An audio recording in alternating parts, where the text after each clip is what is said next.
Is-saħħa, l-iktar ħaġa importanti għal bniedem, iżda l-iktar settur li fih jeżistu problemi u nuqqasijiet. F'dawn l-aħħar jiem, One News iltaqa' ma' żewġ każijiet li fihom il-pazjenti huma raġel ta' 42 sena u anzjana.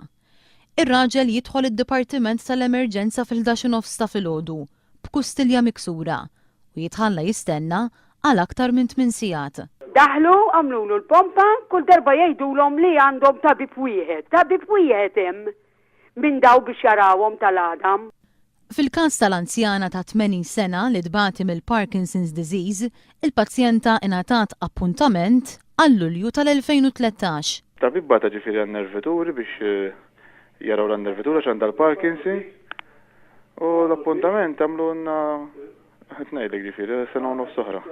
Il-konfużjoni fil-qasam tas-saħħa hija riflessa wkoll fil-qasam tat trasport pubbliku lejn l-isptar, kif tispjega ir-raġel li daħal b'kustilja miksura.